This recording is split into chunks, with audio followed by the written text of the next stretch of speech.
درد زایمان تو را زیاد می کنم و تو با درد فرزندان خواهی زایید. مشتاق شوهرت خواهی بود و او بر تو تسلط خواهد داشت.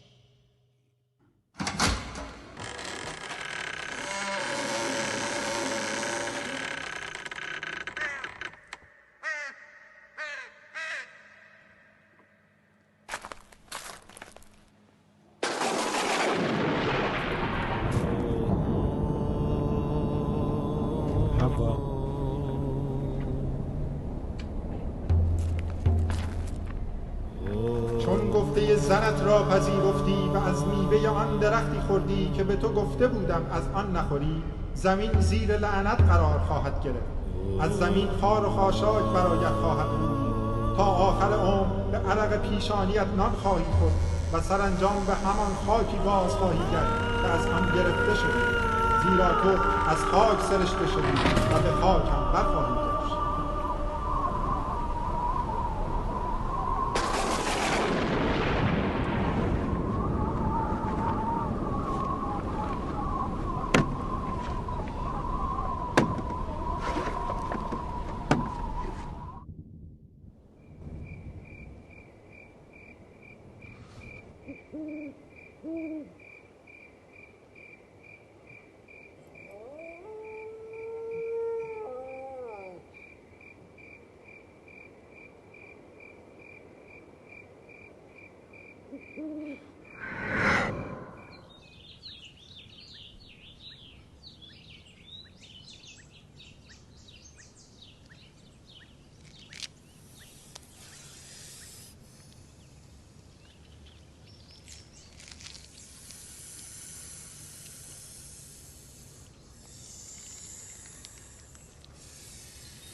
بگیر بخور، خوشمزه است.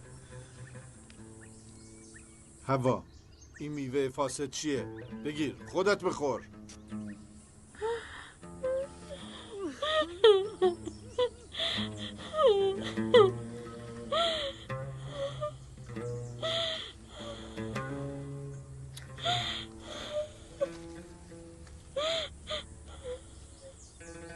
حوا، متاسفم، منظوری نداشتم.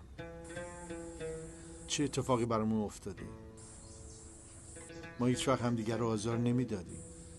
راستی چیکار کردم؟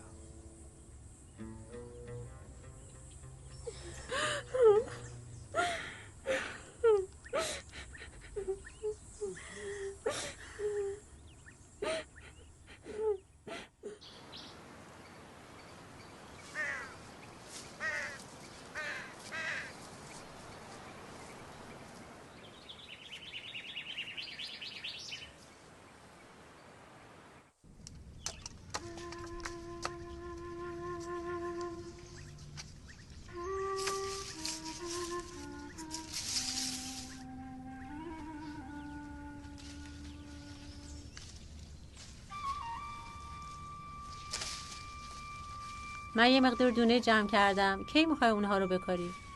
فردا میکارم، بعد از ساختن پناهگاه.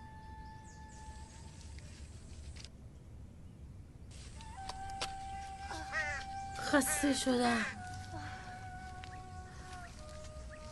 پام درد میکنه، پشتم درد میکنه.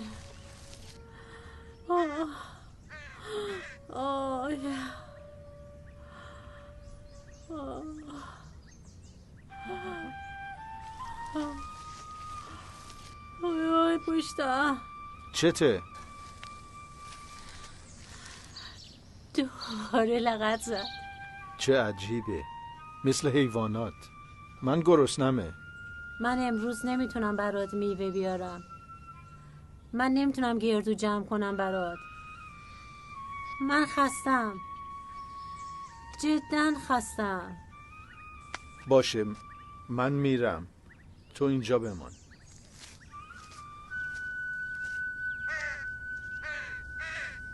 بارالها، راه رو باز کن برای شوهرم. خواهش میکنم، نه برای من بلکه برای این.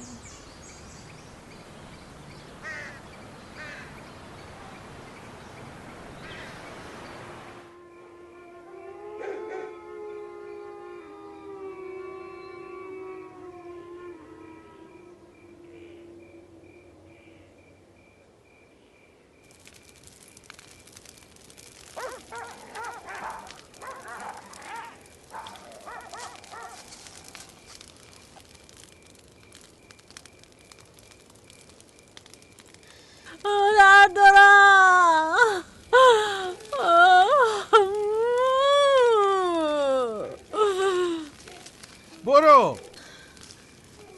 برو از اینجا،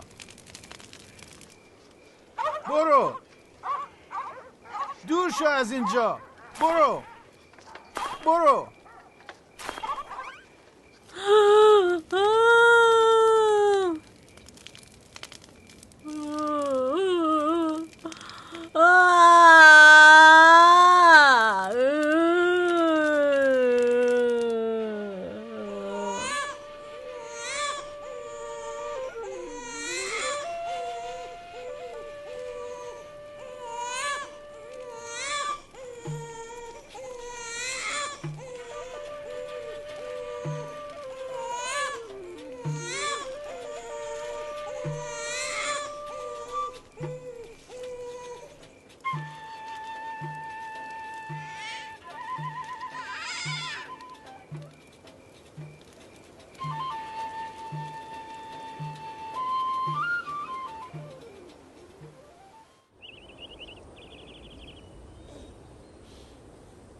به آنها نگاه کن.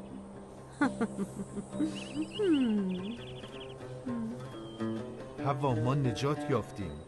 حالا این وضعیت رو میفهمم.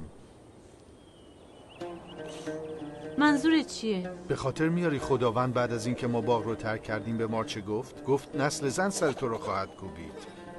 ما نجات یافتیم. ببین، قوی و زیبا هستند. ممکنه پسران ما باعث بازگشت ما به باغ بشن. آدم، فکر میکنی ممکن باشه؟ بله، خواهد اومد. او ما رو فراموش نمیکنه. اینها پاک هستند، بیگناهند.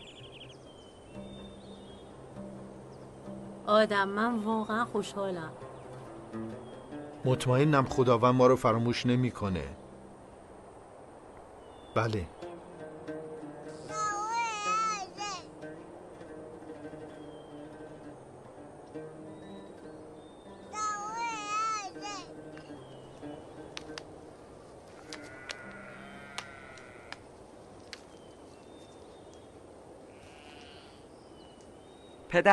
پدر، هابیل داره با میوه بازی میکنه.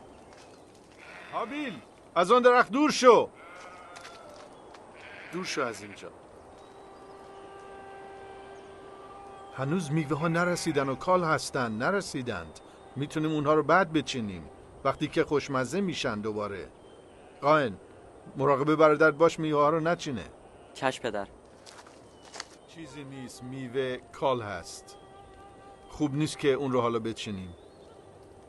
پدر، هابیل داره با میوه بازی میکنه. من از تو خواستم مراقب او باشی. من مراقب او بودم. و اجازه ندی که میوه رو بچینه. من مراقب او بودم. این کارو نکن. اونها کال هستند، تو فقط اونها رو خراب میکنی. آنها نرسیدند، تو نمیتونی اونها رو همینطوری بخوری. چرا این کارو میکنی؟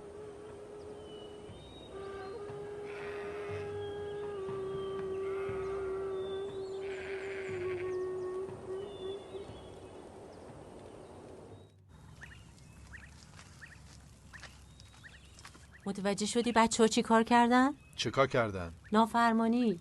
کاری نکردند. اونها هنوز جوان هستند. نه خیر، اونا مثل ما نافرمانی کردند. جوانتر از این هستن که معنی نافرمانی رو بفهمن. اونها این کارو نمی‌کنند. قائن میفهمه. تو به اون گفتی که مواظب برادرش باشه که میوه ها رو نچینه و من میدونم که اون میتونست مانع اون بشه، اما این کارو نکرد. این رو نمیدونی. در صورتشون رو دیدم. اون میدونست. وقتی که تو از خشم به جوش اومده بودی اون لبخند میزد. داری میگی که به من دروغ گفت؟ بله آدم. اوه آدم. اونا دارن رشد میکنن تا مثل ما بشن. اونها سر شیطان را نخواهند کوبید تا که خطا و اشتباه ما رو اونها جبران کنند. حوا راجع به چی صحبت میکنی؟ اونها بچه‌اند. من با تو رو راست هستم آدم. تو به من اجازه دادید که در باغ میوه رو بچینم و بخورم، درست مثل قائن که به هابیل اجازه داد میوه رو بچینه. نتونستم مانعت بشم. این حقیقت نداره. تو به خداوند گفتی این زنی رو که تو برای من به وجود آوردی این کارو کرد. به خاطر داری؟ تو گفتی من این کارو کردم. حالا این حرفا مطرح نیست. تو میتونستی ما رو برای فریب دادنم سرزنش کنی، اما تو منو سرزنش کردی. خب چی؟ مار هنوزم مشغول اخفال ماست آدم. من واقعا از این بابت شرمندم، چون ما ضعیفیم. صحبت راجبش کافیه. بچه های ما قوی هستن. ما باید یاد بگیریم و سخت کار کنیم و از اشتباه خود بیاموزیم.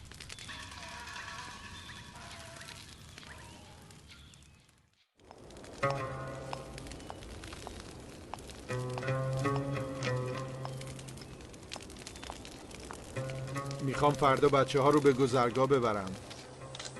اونا رو میخوای ببری؟ بله، دیگه وقتشه. حالا مرد شدن و وقتشه گذرگاه رو ببینن. اما اونجا خیلی دوره. ظرف 1 روز به اونجا میرسیم. مطمئنی؟ بله.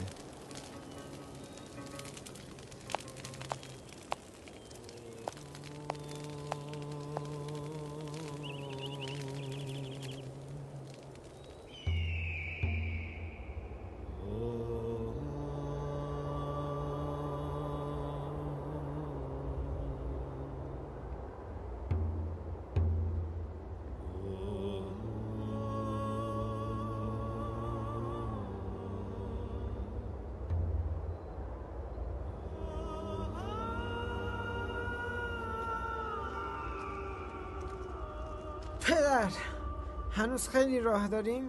نه، راه دوری نیست. نزدیک میشیم. اینجا رو به خوبی به یاد دارم. پس میتونیم خونه قدیمی رو ببینیم. اون خونه نبود، چند شاخه درخت بود. پدر، آیا خداوند در گذرگاه را به روی ما باز میکنه؟ ممکنه، چون شما جوانهای خوبی هستید. من مطمئنم خدا شما رو دوست داره چون حرفاشو گوش میکنید. نه همیشه، بیشتر اوقات. بریم.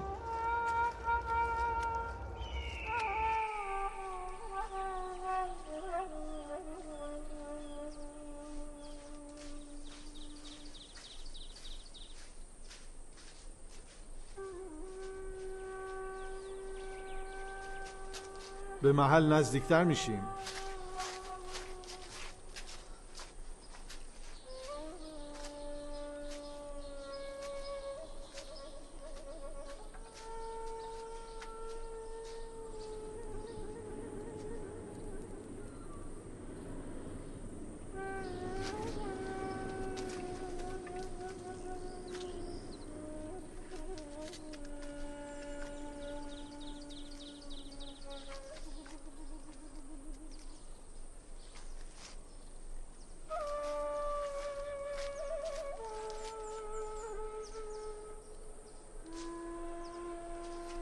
اینجا همونجاست؟ بله، این همون مکانه.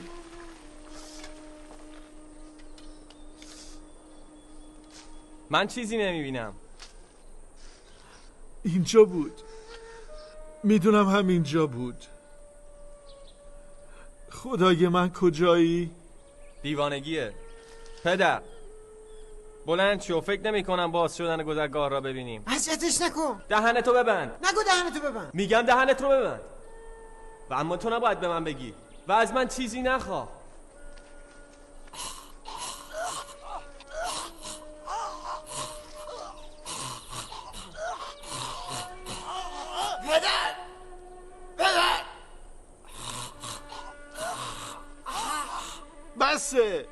بسه شما تمامش کنید. از این کار دست بردارید.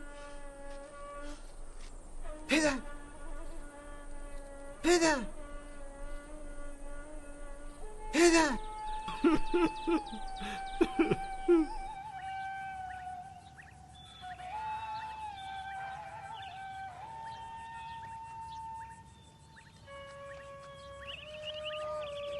قائن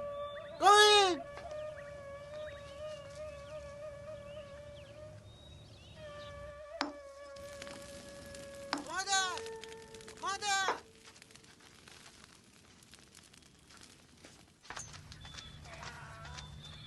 چه اتفاقی برای پدرت افتاد؟ یه دفعه از حال رفت. برای اینکه او گذرگاه رو پیدا نکرد. بیاریدش.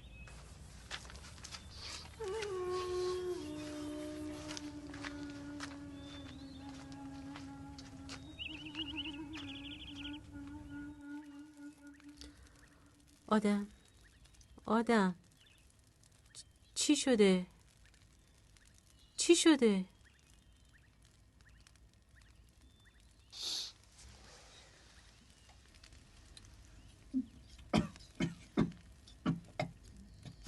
درست میشه، تو خوب میشی.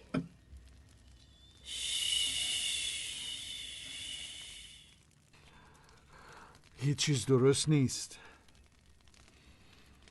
گذرگاهی که از اونجا بیرون اومدیم و پیدا نکردم. تو چه انتظاری داشتی؟ که گذرگاه باز باشه؟ آره.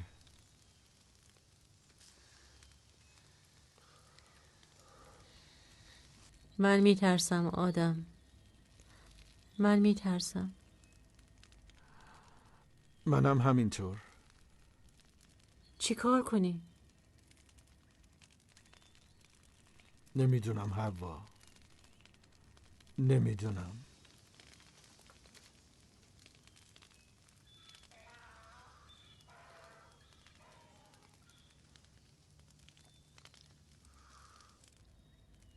برای همیشه از اونجا بیرون میمونیم.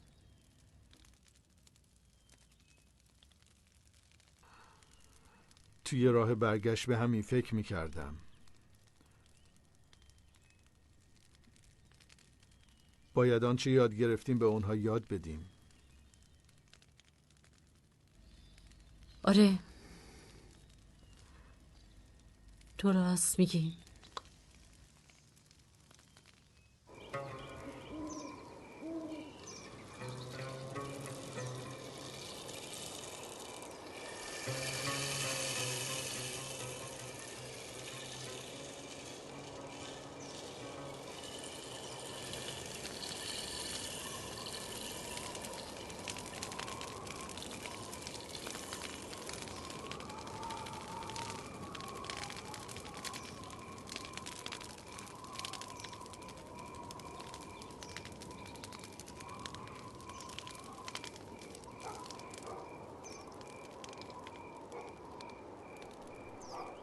آه خدای من، چرا رویت رو از ما برگرداندی؟ بدون تو احساس تنهایی میکنم. چرا مرا به باغ بر نمیگردانی؟ چرا مرا ترک کردی؟ مطمئن بودم که تو خواهی اومد، اما نیومدی. این برام دردآوره. دردآور.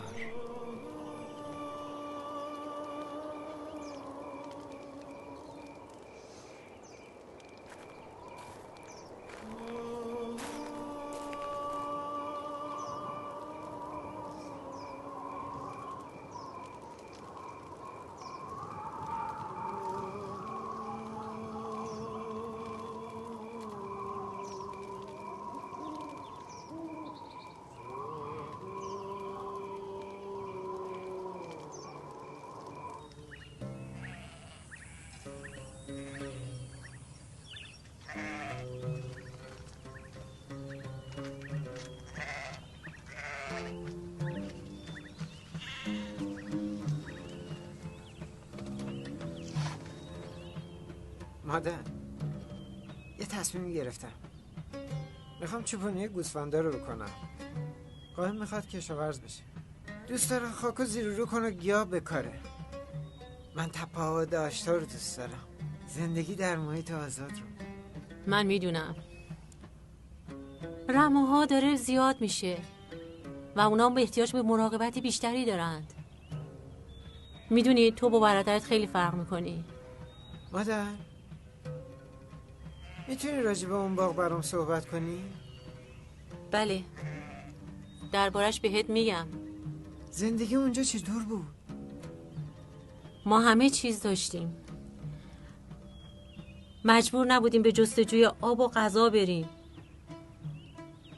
نه حیوانات از ما میترسیدن، نه ما از اونها میترسیدیم.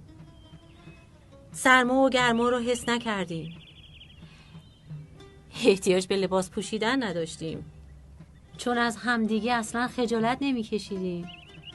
من این چیزها رو میدونم، اما میخوام راجع به خدا بیشتر بدونم. خدا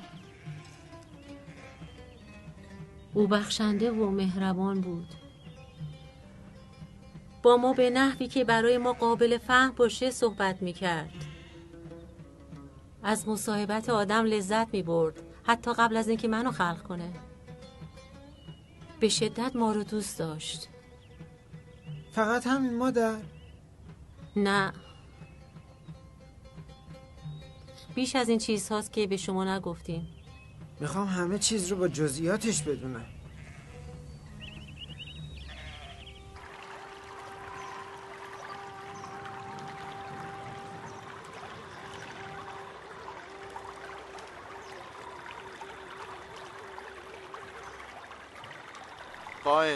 قائن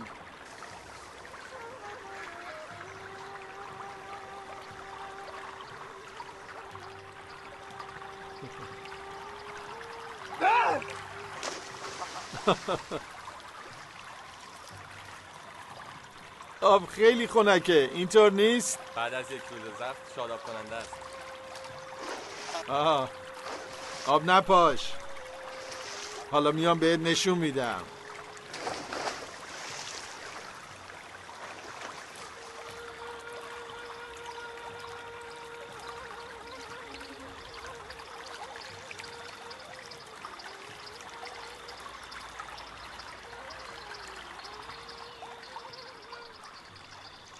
من و مادرت فکر میکنیم وقتش شما راجع به خدا بیشتر بدونی. خدا؟ همونی که شما رو از اون باغ بیرون انداخت؟ از بهشت به این زندگی که من و حابیل اینجا داریم؟ اینجا که جز خاره بیابون چیزی نیست. درسی راجع به خدا بهت میدم، بچه نادون.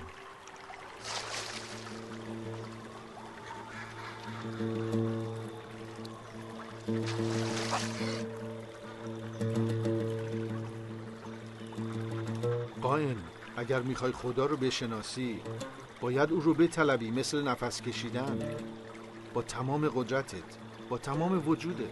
حتی اگر به قیمت زندگی تمام شد تو باید او رو بجویی. پس این خدا چه شکلیه؟ او مثل آب هست، تو رو در بر میگیره، میپوشونه از هر طرف، مثل چند لحظه پیش. بنابراین باید آب رو استنشاق کنم. این موضوعات جدی هن. فکر میکنی شوخی میکنم؟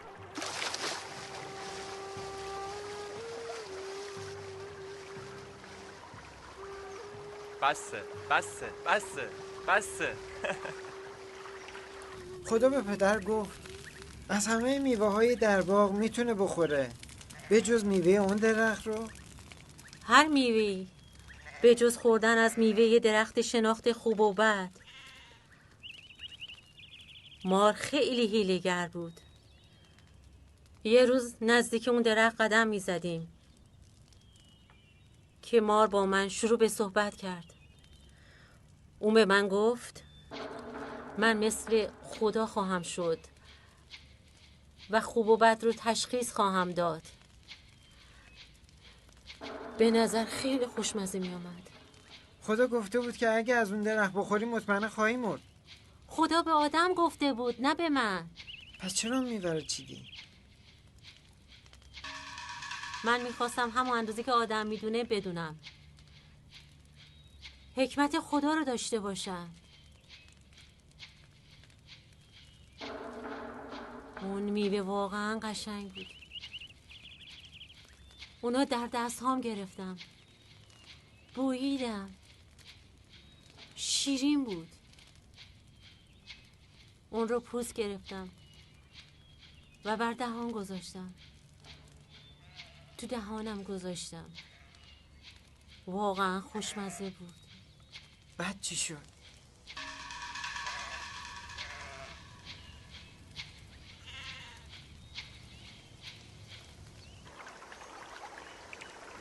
هیچ اتفاقی نیفتاد. او به من میوه رو داد و من هم اون رو خوردم. فقط همین؟ در ابتدا بله، اما بعد از مدتی احساس کردیم چیز رو از دست میدیم. از کاری که کردیم شرمنده بودیم. یک مرتبه متوجه شدم که برهنه ایم و از برگ‌های انجیر برای پوشاندن خود استفاده کردیم. شما برهنه بودید؟ در ابتدا ما نیازی به هیچ پوششی نداشتیم. ما بیگناه بودیم و قلبمون به سوی خدا باز بود. اما وقتی که از خداوند نافرمانی کردیم دریافت که عوض شدیم و رابطمون و رفتارمون عوض شده. ولی این مار بود که شما رو فریب داد. او به شما دروغ گفت. و مشکل ما این بود، چون ما به شیطان بیشتر از خدا اعتماد کردیم. آن روز در خونک‌های هوا خدا به سراغ ما اومد. نافرمانی کردیم. خود را از اون پنهان کردیم. پس ما را از اون باغ ایدال به این دنیا انداخت. در اینجا بدون اون مثل اینه که مرده ایم. قلبش از ما محزونه. من میدونم که خداوند هنوز هم ما رو دوست داره. وگرنه چرا اون موقع در اون باغ وقتی که هر دوتامون در اونجا برهنه بودیم، چرا برای ما پوششی تهیه کرد تا عریانی ما رو بپوشونه؟ او بعد از اون اتفاق با شما صحبت کرد؟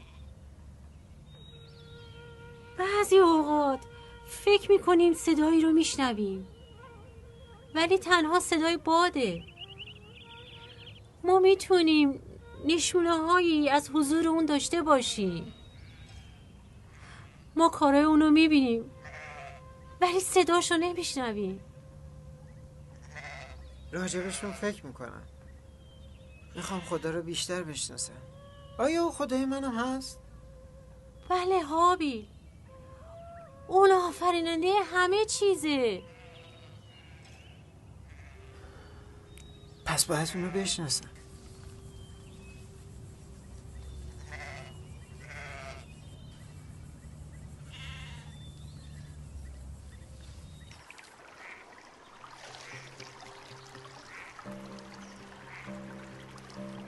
شما همیشه گفته اید خدا میاد. بله.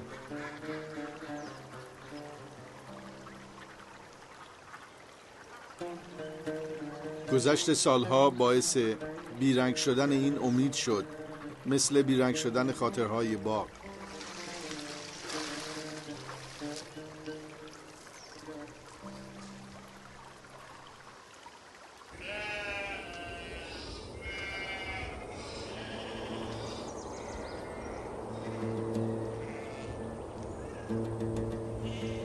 دور شید. هابیل دور شید. هابیل هابیل هابیل هابیل هابیل بیا. ببین گوسفندهات با زمین کشت چیکار کردن. اونها زمین کشت رو خراب کردن. من اونا رو برمیگردونم. اونها رو من میکشم. من اونا رو برمیگردونم. مزرعه رو نابود کردن، میکشمشون. دعوا نکنید. نگاه کن گوسفندها با زمین کاشته شده چیکار کردن. زمین کشت رو خراب کردن. چی شده هابیل؟ آقل به اندازه کافی محکم نیست. مزرعه‌ام خیلی جذب کننده است. گوسفندا رو ببر. پدر متاسفم. عذرخواهی تو چه فایده‌ای داره؟ میتونه سبزیجات مزرعه رو برگردون. چه چیزی میخوای؟ بگو چی میخوای؟ بس دیگه بچه‌ها. بهت میگم. من این رو برای جبران میکنم اینو. آرام باش. ببرشون.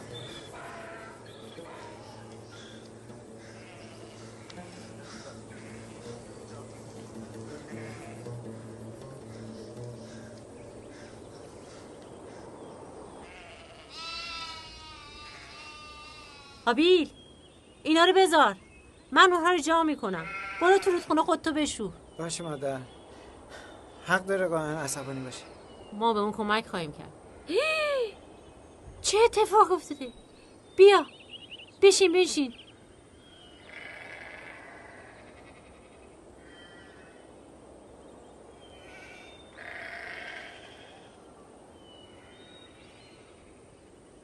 اون یه آدم عصبیه. خشم به حسونی اونو رها نمیکنه. شاید بهتر مدتی گوسفندا رو به تپه ها ببرم. من فکر میکنم که این بهترین کاره. بهتره همه الان این کارو بکنم. برو.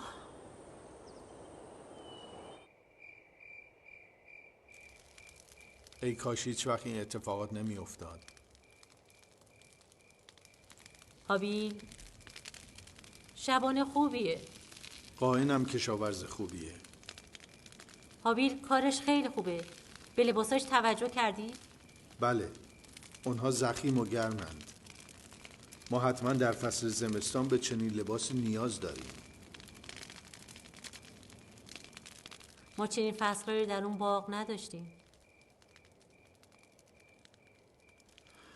عجیبه. اینجا برگ‌ها در پاییز میمیرند و در بهار زنده میشن، نو و سبز، مثل اینکه هرگز نمردند.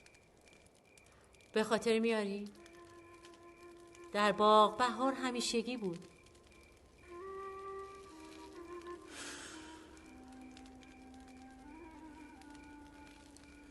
به خاطر میاری اون پرنده کوچک رو که 2 روز پیش پیدا کردم؟ خیلی سردش بود.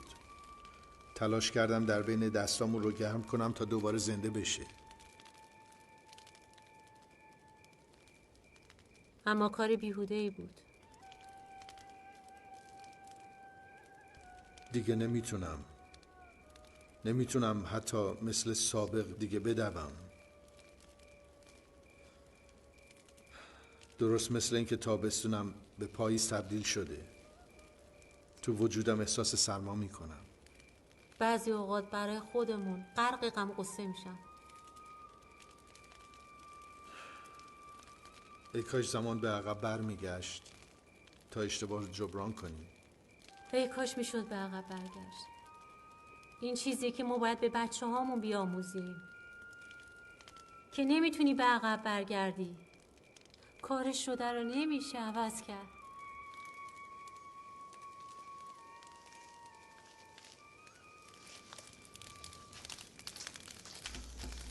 مزرعه نابود شد. کجاست هابیل؟ قائن، امسال برداشت زیاده، به محصول بیشتر نیاز نداریم. سخت کار کردم تا زمین مزرعه بشه، تا که هابیل با گوسفنداش همه چیز رو نابود کنه. میخوام بدونم کار هابیل به غیر از این که با گوسفنداش این ور اون ور میره چیه؟ قائن، شیر رو که مینوشی و گوشتی رو که میخوری از گوسفندای هابیله. اون حتی پشم گوسفنداشو با تو تقسیم میکنه. پشم‌ها رو پس میدم.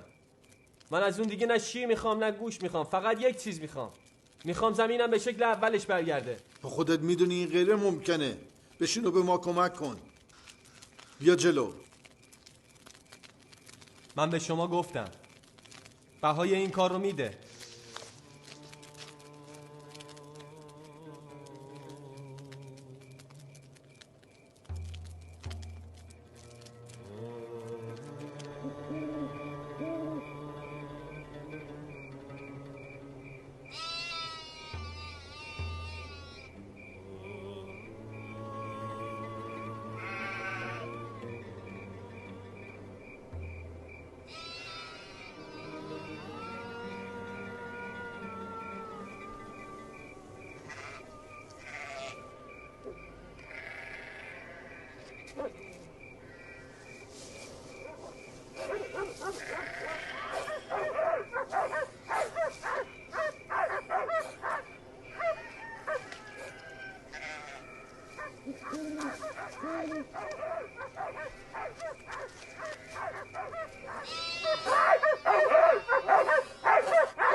اوه خدای پدرم،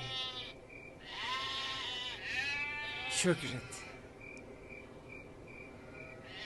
که کمکم کردی که بر دشمنم چیره بشم. چی میتونم تقدیمت کنم؟ برای جبران چی میخوای؟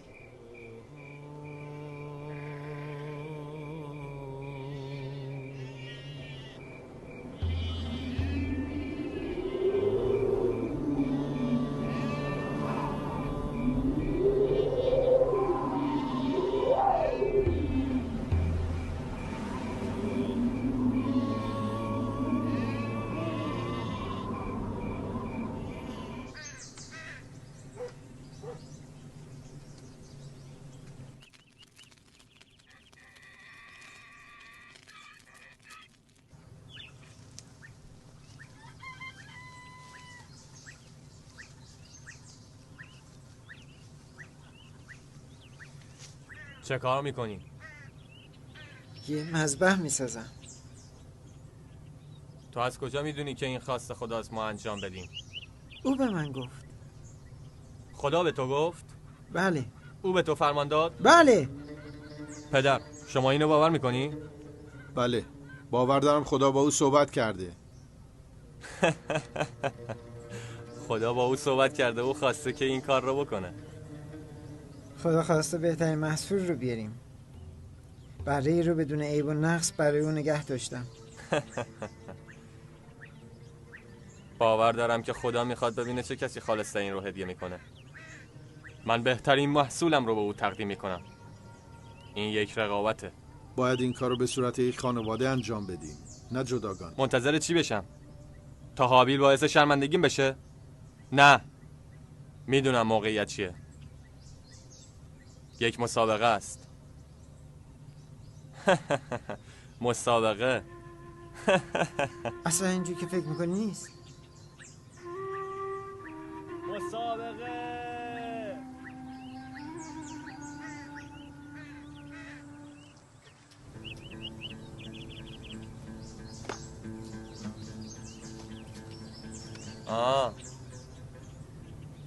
ببین مذبح من چقدر بزرگه. این یه مسابقه نیست. این یه مسابقه است برای به دست آوردن توجه خداوند. پس واقعا صدای خدا رو شنیدی؟ صدا چطور بود؟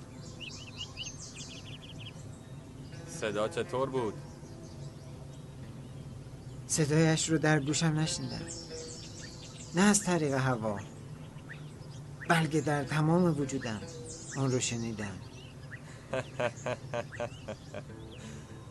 باد شرط می‌بندم که صدای ناله باد بود که پیچیده. این کارو نمی‌کنم بگم از تو بهترم. این مسابقه نیست قائن. خواهیم دید. می‌بینیم. نه نخواهیم دید.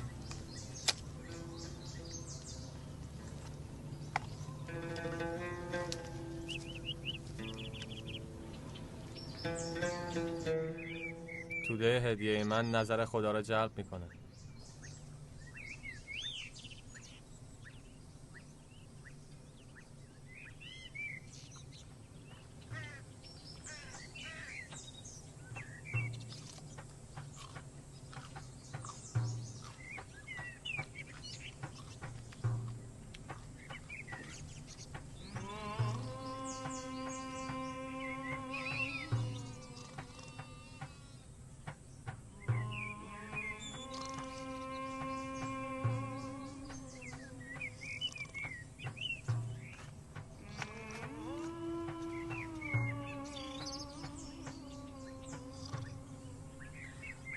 هدیه من زیاده. من حاضرم. چیکار کردی؟ تمام انبارتو خالی کردی؟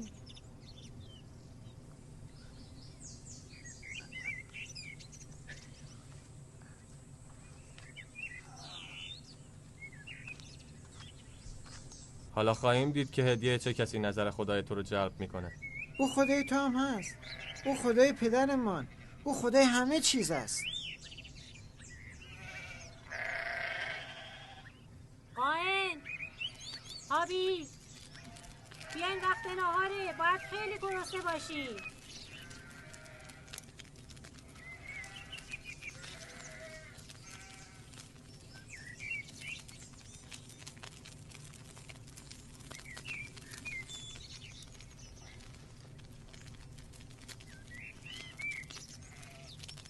پدر بیا با ما غذا بخور.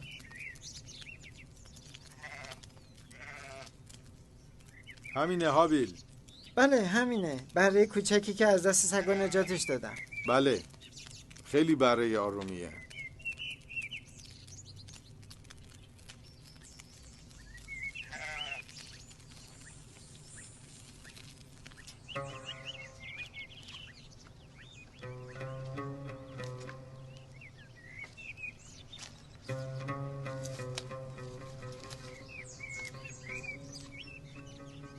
چه کار میکنید؟ میخواید بره رو بپزید؟ خدا میخواد بیاد پایین و از اون بخوره؟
آن چیزی که من به تو تقدیم کردم خوب نبود؟ سختکاری من برای تو ارزشی نداشت؟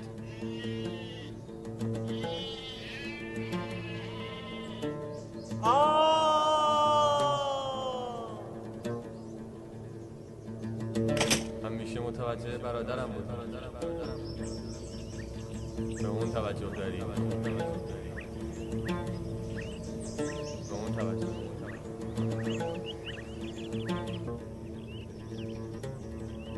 پس خداوند با قائن سخن گفت. چرا خشمگین شده ای؟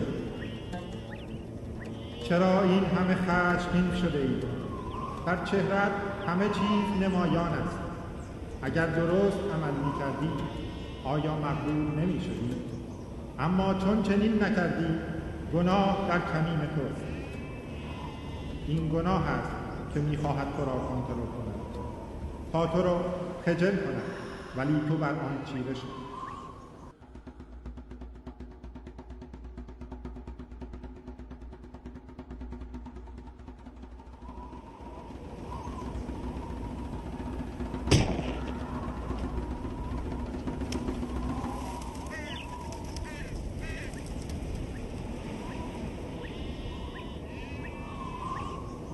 هابیل، هابیل،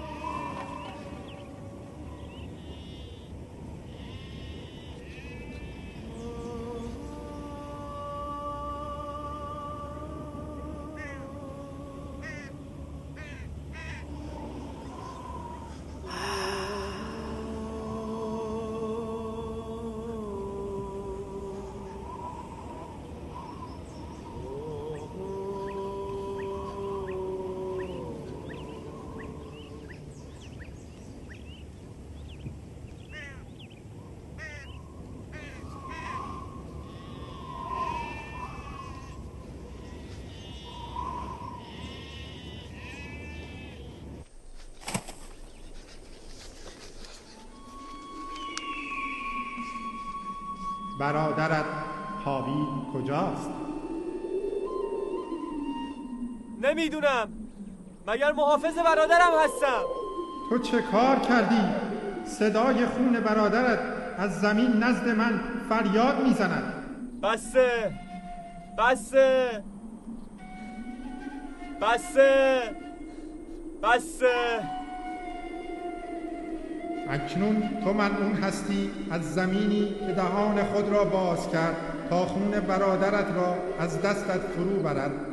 هرگاه کار زمین کنی همانا قوت خود را به تو ندهد و پریشان و آواره در جهان خواهی بود. عقوبتم از تحملم بیشتر است.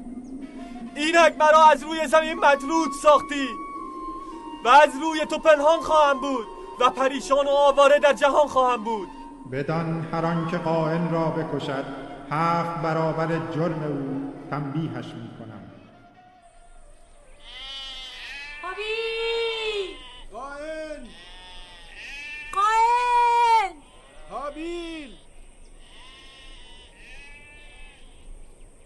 قائل! هابیل! هابیل! قائل!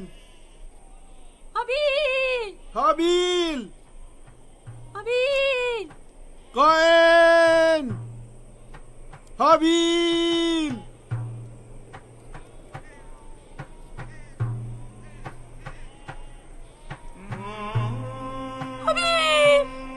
هابیل! هابیل! هابیل! هابیل! هابیل!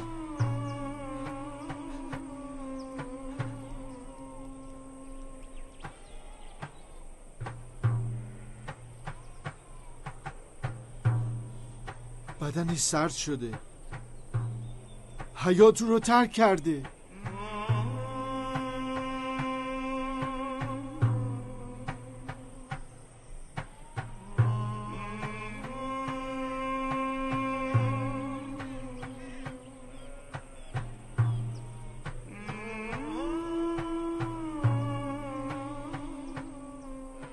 و آدم و حوا صاحب فرزند دیگری شدند که نام او را شیث گذاشتند و خداوند از طریق این نسل برکاتش را بر بشریت نازل کرد.